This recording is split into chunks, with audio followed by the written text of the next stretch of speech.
प्रकार एक साधक घर से निकलता है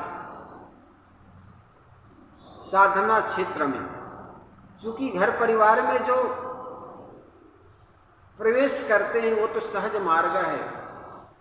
चूंकि माँ बाप जिस मार्ग को देखे हैं अपने बच्चों को भी उसी मार्ग दिखाना चाहते हैं, उसी मार्ग में लगाना चाहते हैं। जिस प्रकार मुर्दा नदी के धारा के साथ तो बह सकता है, लेकिन नदी के विपरीत मुर्दा नहीं बह सकता।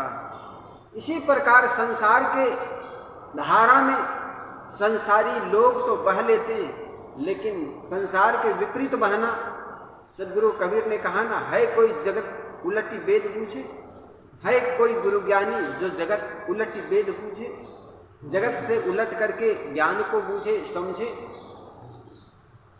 ऐसा है कोई? संसारी मार्ग पर संसार की धारा पर चलना सरल है, क्योंकि वहां बहुत लोग बहे जा रहे हैं। लेकिन संसार के धारा के ठीक विपरीत चलने लगोगे तो हजार लोग टांग खींचने लग जाएंगे। सबसे पहले मैंने सुना था रामकृष्ण परमहंस को साधु से लगाव हो गया, प्रेम हो गया। उनके दरवाजे पर कोई संत आ जाते, घर से निकल करके संत के संग में पड़ जाते, उनको कुछ दान दे जाते, उनको कुछ कपड़े भेंट कर जाते। और ये सब को देखकर पड़ोस के लोगों ने सोचा ये तो लड़का बिगड़ गया। ऐसा होता है कई बार, जब लड़के जुआ खेलने जाए, कोई गुटखा तंबाकू मित्रों के साथ बैठ करके खाए तब तो राजी होते हैं घर के लोग। लेकिन जैसे ही लड़के कोई साधु संगत में पड़ गए, किसी संतों के पास बैठने लग जाए, किसी बुजुर्गों के पास बैठने लग जाए ना, जिनसे उनको ज्ञान मिलता है, तो लोग समझते ये बिगड़ गए। ये संसार की विपरीत दृष्टि है। देखो कई बार संतों के साथ ये घटना घटती है। साधु कोई गाड़ी में चले ना, तो लोग कहते हैं देखो साला साधु बन रहा है, गाड़ी में चल रहा है। अरे इतनी दुश्मनी! अरे जब आपके बच्चे को, आपके परिवार को बिगाड़ने वाले फिल्म स्टार जो गुटखा सिखा रहा है, गुटखा खाना सिखा रहा है, नशा करना सिखा रहा है, जुआ खेलना सिखा रहा है, वो जब एरोप्लेन में चल रहा है, वो जब सुंदर सुंदर मर्सिडीज गाड़ियों में चल रहा है, तो समाज को एक सुंदर दिशा देने वाला संत जब मर्सिडीज में चले, कोई सुंदर गाड़ी में चले, तो आदमी के छाती क्यों जलने लगता? समाज के लोग तो समझते हैं साधु पैदल चले, एकदम कपड़ा फटा पुराना पहने, और जब चमक धमक पहन ले ना तो उनके मंदिर में ऐसे जलन होता है, ऐसे बावासिर निकल आता है कि क्या पूछना। ये सब बात अच्छी नहीं है। जब समाज को एक सुंदर दिशा देने वाले संत निकले तो मन में प्रसन्नता होनी चाहिए, क्योंकि जब आपके दुनिया के सारे गलत काम करने वाले राजनेता, दुनिया के सारे गलत सिखाने वाले फिल्म स्टार, अभिनेता आपके बच्चों को व्यसन सिखाता है, गुटखा खाना और तंबाकू खाना सिखाता है, जुआ खेलना और चोरी करना ये ट्रेनिंग देने वाले लोग जब चार्टर्ड प्लेन में चलता है, मर्सिडीज जैसे गाड़ियों में घूमते हैं, तब आपको पीड़ा नहीं होती। समाज को सुंदर दिशा देने वाले, जो नशा मुक्ति की बात सिखाने वाले, सुंदर जीवन कैसा हो इसकी सीख देने वाले समाज के संत जब सुंदर गाड़ियों में चले, सुंदर मकान में रहे, तो मन में और प्रसन्नता होनी चाहिए। हमारी गाड़ी जब पहली बार आई और इस गलियों से होकर के निकला, तो हमें ऐसा लगा कि इन लोगों की छाती पर गुड़क रही है हमारी गाड़ी। और हम तो कहते हैं गाड़ी नहीं, हमारे पास सामर्थ्य हो तो एक दिन चार्टर्ड प्लेन भी लेकर दिखा देंगे। इसलिए ऐसा संतों के बारे में नहीं सोचना चाहिए। मेहनत करते हैं, संत कोई व्यर्थ का नहीं खाता, समाज को सुंदर दिशा देता है। जब एक मास्टर आपके बच्चों को पढ़ाकर काखागा पढ़ाता है, केवल संसारिक ज्ञान पढ़ाता है, उससे पेट भरने का ज्ञान उनको मिलता है। आपके वकील गलत निर्णय दे करके कैसे भी गलत सत्य असत्य बातों पर सिफारिश करके वो जिता देता है। वो बड़ी मोटी मोटी रकम आपको लेता है, और आपको सुंदर जीवन जीने का सीख देने वाला एक संत, उनका जीवन भी है, उनका भी जीवन है, तो उनके बारे में हम गलत क्यों सोचे? इसलिए मैं कहता हूं संत जो समाज को सुंदर दिशा दे रहा है, समाज को अच्छे जीवन जीने की सीख जो संत दे रहे हैं, उनको तो चाहिए उनके पास एक एक सुंदर चार्टर्ड प्लेन होना चाहिए। तो हमारी दृष्टि बदलनी चाहिए पहले की अपेक्षा। समाज में वो समय नहीं रहेगा जब पैदल चलते थे, आजकल तो वाहनों का समय है। और पहले लोगों के पास उतने पैसे भी नहीं हुआ करते। संतों के पास पैसा होता है, मानता हूं समाज का होता है, लेकिन उनका भी अपना जीवन है। तो संसार की धारा पर जो व्यक्ति चलता है, समाज उनसे राजी होता है। तो सबसे पहले रामकृष्ण परमहंस जब किसी संतों को दरवाजे पर देखते हुए घर से निकल करके उनके पास आते, कुछ पैसे देते थे, कुछ कपड़े दे देते, तो पड़ोस के लोग देखते थे तो उनके मन में होता ये तो लड़का बिगड़ गया। एक दिन रामकृष्ण परमहंस के पिता के पास गए, यार लगता है लड़का तुम्हारा बिगड़ गया। कहे क्या हुआ?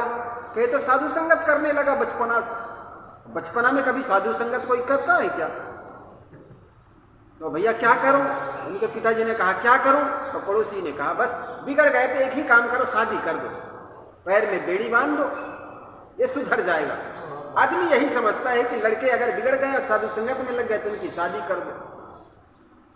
रामकृष्ण परमहंस के पिताजी शाम के समय रामकृष्ण परमहंस जब बाहर से कहीं से आया तो उनके पिताजी ने सोचा था कि लड़का तो शादी करेगा नहीं, क्योंकि जो साधु संगत कर रहा है। तो उन्होंने कहा बेटा तुम्हारी शादी करेंगे। तो रामकृष्ण परमहंस ने कहा हाँ पिताजी करेंगे, किससे करना है बोलिए। तो पिताजी तो एकदम से झेप गए, क्योंकि उन्होंने सोचा था शादी नहीं करूंगा तो कुछ बातें बनाता कि लड़की खेलने के लिए एक सुंदर मित्र मिल जाती है या एक आपको साथी मिल जाएगा, ऐसे कुछ बात करते, ये मन में ठाना था। लेकिन जैसे रामकृष्ण परमहंस ने कहा कि बेटा तुम शादी करोगे, रामकृष्ण परमहंस ने कहा पिताजी करेंगे, किनसे करना है बोलिए। तो पिताजी तो एकदम झेप गए और कहे बेटा कल बताऊंगा तुम्हें। और कहा जाता है 2 दिन बाद कहीं क्या लड़की जिसका नाम भूल रहा हूं, शारदा देवी, माँ शारदा को देख के उनके पिताजी आए और रामकृष्ण परमहंस से कहा बेटा कल जिनसे तुम्हारी शादी करनी है उनका नाम शारदा है, उनको देखने जाएंगे। हाँ पिताजी चलेंगे। दूसरे दिन सुबह सुबह जब रामकृष्ण परमहंस अपने पिताजी के साथ उस लड़की को शारदा देवी को देखने के लिए जैसे जा रहे तो उनकी माँ ने कहा बेटा जैसे बहू तुम्हारे पैर छूने आए ना, उसके बाद तुमने ये 4 आना पकड़ा देना। उस समय 4 आना बहुत होता है। तो 4 आना का सिक्का लेकर के गया।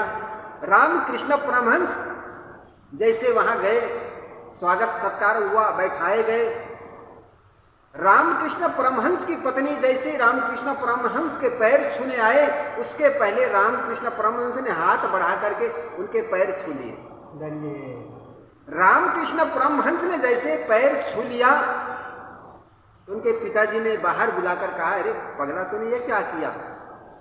उनके ही पैर छू लिए जिनसे तुम्हारी शादी करनी। रामकृष्ण परमहंस ने कहा पिताजी क्या फर्क पड़ता है, इनसे अगर शादी करनी है तो करनी है। लेकिन जैसे ही मैंने उस लड़की को देखा तो बिल्कुल माँ का स्वरूप, और माँ को पैर छू लेने में क्या अर्जा है। और कहा जाता रामकृष्ण परमहंस की शादी माँ शारदा से हुई और जीवन भर उन्होंने माँ की तरह उनके साथ व्यवहार किया। वो रामकृष्ण परमहंस। तो कहने का मतलब जब बच्चा पहली साधु संगत में लग जाए ना छोटे उम्र में, तो घर के लोग समझते हैं तो बिगड़ गया। तो आदमी जब साधना पथ में चलने लगता है शुरू में तो डगमगाता। तो साहब कहते हैं डगमग छाड़ दे मन बौरा। बड़े बड़े पहले तो लोग गांव के लोग डरवाते हैं, अरे कहाँ जा रहे हो, यहीं रहो, वहां न जाने खाने मिले न मिले, भिक्षा मांगना पड़ेगा, जंगलों में रहना पड़ेगा, झोपड़ियों में रहना पड़ेगा। अनेक मन में डर बैठा देते हैं लोग, और मन भी ऐसा है कि डरने लग जाता। कई बार होता है वास्तव में वहाँ भूखे मरेंगे तो क्या करेंगे। लेकिन जिस व्यक्ति को प्रारब्ध पर विश्वास होता है वो व्यक्ति कहीं डरता नहीं, वो डर को डरा देता, डर को ही डरा देना। किसी भी काम हो, काम बड़ा नहीं होता, करने वाला बड़ा होता है, लेकिन आदमी काम से जब डर जाता है तो वो डर ही जाता है। इसलिए सदगुरु कबीर ने कहा, मन के हारे हार है, मन के जीते जीत। जो आदमी मन से हार गया, आपको ये बता दिया गया ये चीज को तुम कर नहीं सकोगे, तो जानना वो काम कभी कर नहीं पाओगे। और बड़े से बड़े काम को भी अगर कहा जाए, ये तो बहुत छोटे बच्चे भी कर सकते हैं, इसको तुम क्या नहीं कर सकते हो, तो निश्चित मानिए वो काम को तुम कर गुजरोगे। और मैं यूं ही नहीं कह रहा हूं, प्रयोग किया गया एक विद्यालय में, कक्षा 5 के बच्चे और कक्षा 8 के बच्चे को 2 भागों में बांट दिया गया। एक तो ए ब्लॉक और दूसरा बी ब्लॉक। ए ब्लॉक के बच्चों को कहा गया, मेरे बच्चों तुमको कक्षा 1 के सवाल दिए जा रहे हैं, तुम कक्षा 8वीं के बच्चे हो, तुमको कक्षा 1 के सवाल दिए जा रहे हैं, और मैं ये पता लगाने के लिए ये सवाल दे रहा हूं ताकि क्या इस क्लास में ऐसे भी बच्चे हैं जो कक्षा 1 के सवाल को हल ना कर सके।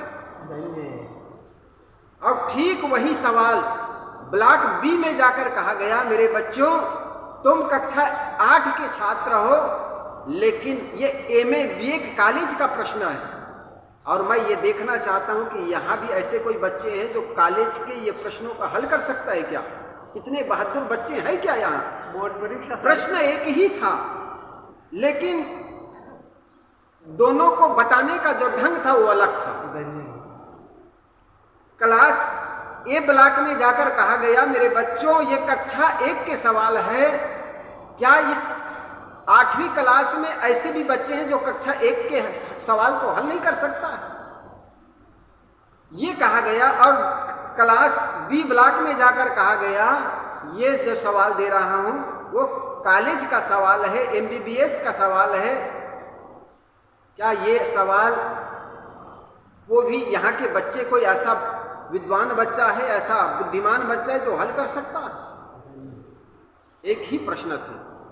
तो देखा गया उनका रिजल्ट, कहा जाता है ए ब्लॉक के जो बच्चे थे उनमें करीब जो बच्चे थे उसमें से केवल 10% ही बच्चे निकल पाए थे। उसमें से लगभग जो ए ब्लॉक के बच्चे को ये कहा गया था कि इसमें क्या ऐसे भी बच्चे हैं जो कक्षा 1 के सवाल को हल नहीं कर सकता? तो उसमें कहा जाता है वो करीब करीब 90% बच्चे पास हो गए, और क्लास बी के जो बच्चे थे वो 90% फेल हो गए, केवल 10% बच्चे ही पास हुए। सवाल एक ही था, लेकिन वो प्रस्तुत करने का जो ढंग था वो अलग अलग था।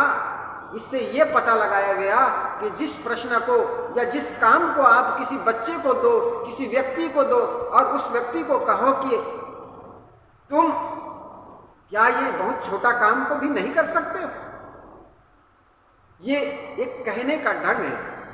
वो बच्चे या वो आदमी जरूर वो काम को कर जाएगा, लेकिन जिस बच्चे को आप कहते हो ये बहुत कठिन सवाल है, बड़े बड़े लोग भी नहीं कर पाए, ये काम को तुम भी शायद नहीं कर पाओगे, और आप करके देखो, लेकिन इसमें आप भी हार जाएंगे, क्योंकि मन में पहले से आपका विचार भर दिया गया है।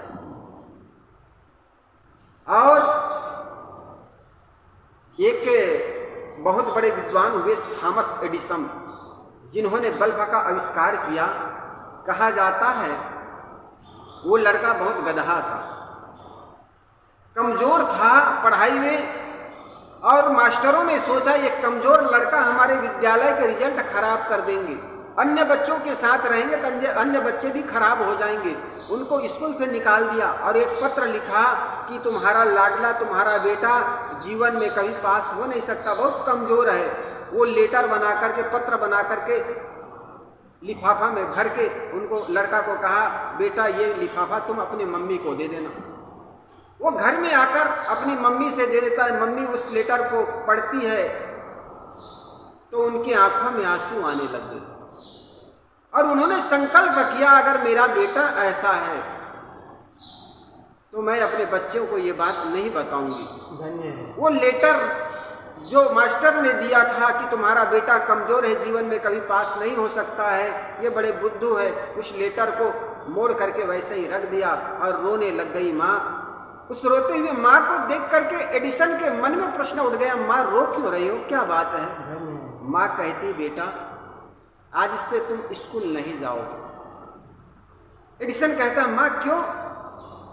माँ कहती, बेटा स्कूल तो वे जाते हैं जो बुद्धू है, और तुम्हारे अंदर इतनी प्रतिभा है, ये मास्टर कह रहे हैं, मैं नहीं कह रहा हूं बेटा, ये लिखा है इसमें कि तुम इतने प्रतिभावान हो कि उनके विद्यालय तुम्हें पढ़ाने योग्य है नहीं। इसलिए मास्टर ने कहा कि ये लड़का स्कूल ना आए, इसलिए बेटा आज से तुम स्कूल नहीं जाओगे, अब आज से मैं तुम्हें पढ़ाऊंगी। और माँ ने उस बेटा को इस कदर पढ़ाई कि दुनिया के हजारों खोज उस महान वैज्ञानिक ने की, और जिस बल्ब के प्रकाश के नीचे हम पढ़ रहे हैं उस बल्ब की खोज उस महापुरुष ने की। तो जिस काम को आपको ये कहा दिया जाएगा ये काम बड़े कठिन है, शायद वो काम को कर पाओ, लेकिन जिस काम के बारे में आपको बता दिया जाएगा ये काम बहुत सरल है, और तुम क्या, तुमसे छोटे आदमी भी ये काम को कर सकता है, गधे से गधे लड़का भी इस हाल को प्रश्न का हल कर सकता है, वो काम को चुटकी बजाते तुम आगे निकल जाओ। इसलिए मेरे मित्रों, काम कोई बड़ा छोटा नहीं होता। जो व्यक्ति मन के हारे है, मन के जीते जीत, जो आदमी पहले मन से हार गया है कि ये काम मेरे से नहीं हो सकता है, शायद वो काम कर ना पाए। और जिस काम को आपको कहा गया है ये बहुत जरूर इस काम को कर सकते हो, बड़े छोटे छोटे लोग कर सकते हैं, वो काम को करके आगे निकल जाओगे। तो घर के बच्चों को कभी ये मत कहो कि तुम बड़े नादान हो, तुम बड़े बुद्धू हो, कभी आगे बढ़ नहीं पाओगे, मैं जानता था कि तुम तो फेल ही होगे। इस प्रकार निराशाजनक बातें जो अपने बच्चों में भरता है वो बच्चे कभी आगे बढ़ता नहीं। इसलिए अपने बच्चों में सदा उत्साह भरो, ये काम तुम कर सकते हो बेटा, ये पढ़ाई तो बहुत छोटी चीज़ है, बड़े बड़े काम कर सकोगे, बड़ी नौकरी लगेगी। एक उत्साह उनके मन में भरो, पॉजिटिव थिंकिंग जिसको कहते हैं। आगे साहब कहते, डगमग छाड़ दे मनबौरा। साहब कहते ये डगमगाना छोड़ दो।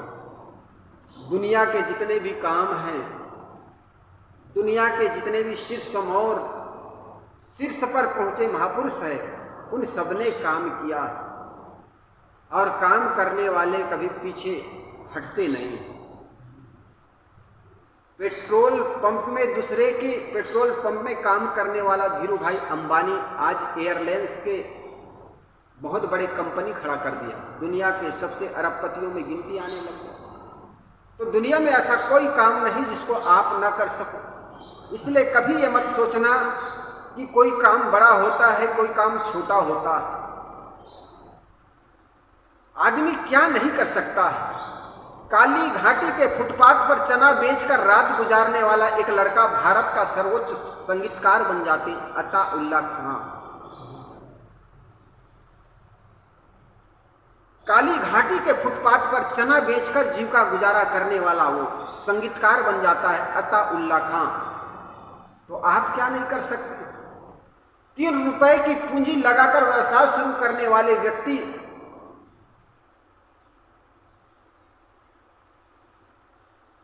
बिरला बन जाता है, बिरला, टाटा बिरला जिसे कहते हैं। 4 आने का अमृतांजन सड़क पर मलहम बेचने वाला व्यक्ति अमृतांजन लिमिटेड के बड़ा मालिक बन जाता है।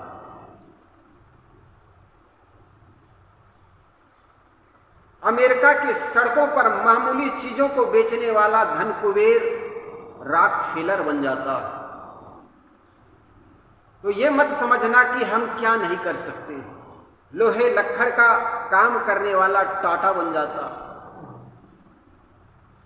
और जूते का काम करने वाला आदमी बाटा कंपनी को खड़ा कर देता।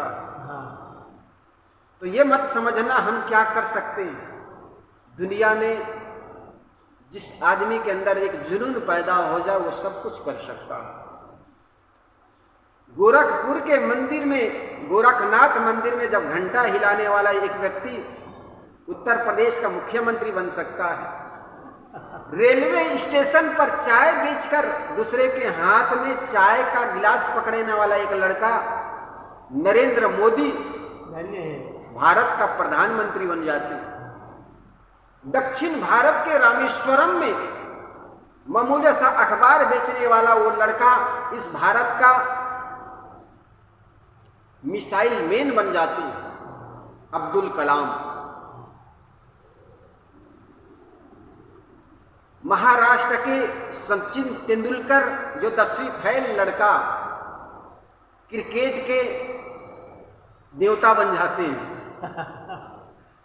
तो मेरे मित्रों, कोई भी काम बड़ा नहीं होता, लगन से आदमी करे तो सच्ची लगन हो, कर्मठता हो, मन में एक जुनून हो कुछ कर गुजरने की, तो निश्चित जानिए किसी भी क्षेत्र में आप आगे बढ़ सकते हैं।